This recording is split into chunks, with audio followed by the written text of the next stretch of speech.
একজন স্টুডেন্ট যে হচ্ছে ইউনিভার্সিটিতে পড়াশোনা করতেছে, ওর 1-1-1-2 ফার্স্ট ইয়ারটা একদম হাইয়েস্ট পরিমাণ ডেডিকেশন দিয়ে ইফোর্ট দেওয়া উচিত পরিপূর্ণভাবে রেজাল্টের দিকে। যদি রেজাল্ট ভালো হয়, যদি রেজাল্ট টপ হয়, যেমন 3.7, 3.8, 3.9 এই যে রেজাল্টটা, এটা যদি একদম ইজিলি সে অ্যাচিভ করতে পারে, তাহলে দেখা যাবে কি তার রেজাল্টে ইউনিভার্সিটিতে অ্যাডজাস্টমেন্টটা ভালো হইতেছে। তার একদম 4th ইয়ার পর্যন্ত এটাই কন্টিনিউ করা উচিত।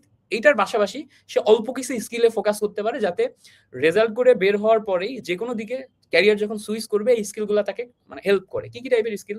কমিউনিকেশন স্কিল হইতে পারে, পাবলিক স্পিকিং হইতে পারে, তারপর হচ্ছে নেটওয়ার্কিং হইতে পারে, বেশ কিছু সফটওয়্যার স্কিল, ডিজিটাল সফটওয়্যার যেমন মাইক্রোসফটের এক্সেল, তারপরে পাওয়ার পয়েন্ট থেকে শুরু করে যে কয়টা আছে, এগুলো খুবই লাগে। মানে যে কোনো অফিস এনভায়রনমেন্টে এগুলো হচ্ছে বেসিক স্কিল। তো বেসিক স্কিল, কমিউনিকেশন স্কিল এবং হচ্ছে যে আমার রেজাল্ট, এই ৩ টা মিলে আমি যখন পাস করব তখন আমি ভালো করব। বাট যদি 1-1, 1-2, 2-1 এই ৩ টা সেমিস্টারে অনেক এফোর্ট দিয়েও আমার রেজাল্ট অনেক ভালো না হয়, আমি যদি মিড রেঞ্জের রেজাল্ট করি, যেমন 3.5, 3.6 টেনে টুনে আসতেছে, এর উপরে যাইতে পারতেছি না, এই রেজাল্ট নিয়ে আমি আসলে বিপদেই পড়বো। কেন? কারণ হচ্ছে যখন আমার মিড রেঞ্জের রেজাল্ট হবে, তখন আমি সব জায়গাতে ক্যারিয়ার অপরচুনিটিজে পিছায় যাব।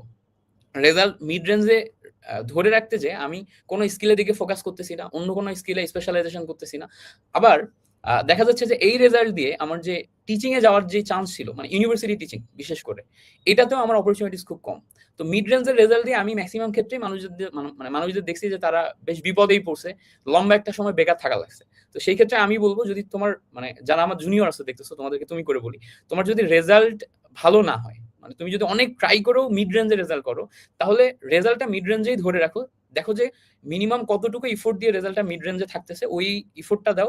এর পাশাপাশি অন্যান্য সেগমেন্টগুলো তোমাকে এক্সপ্লোর করতে হবে, করে স্কিল হইতে হবে, যাতে তুমি 4th ইয়ার পাস করে যখন বের হবা, তখন হচ্ছে যে মিড রেঞ্জের রেজাল্ট প্লাস স্কিল দিয়ে তুমি যে কোনো দিকে ক্যারিয়ারে শাইন করতে পারো। ইউনিভার্সিটির রেজাল্ট দিয়ে শুধুমাত্র রেজাল্ট সেন্ট্রিক শাইন তারাই করে যারা একদম 100% রেজাল্টে ফোকাস থাকে।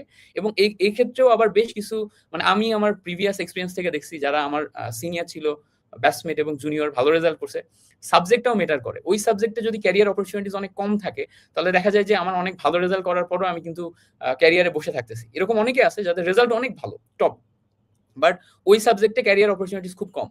ওই সাবজেক্টে ইউনিভার্সিটি গুলাতে মানে টিচিং এর ক্যারিয়ার অপরচুনিটিস কম।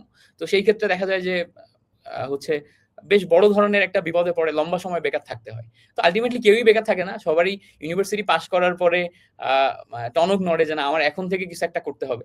তো যখন টনক নড়ে ইউনিভার্সিটি পাস করার পরে, তখন থেকে ইফোর্ট দেওয়া শুরু করে, স্কিলের দিকে যায়, বিভিন্ন দিকে ট্রাই করে, 1-1.5 বছর পর সবারই কিছু না কিছু হয়ে যায়। বাট যারা চাচ্ছে যে একদম ইউনিভার্সিটি পাস করার পরেই আমি একটা ভালো অবস্থানে যাইতে চাই, আমার ক্যারিয়ারটা স্ট্রং যেন হয়, তাদের 2nd ইয়ার 3rd ইয়ার থেকে চিন্তা শুরু করা উচিত।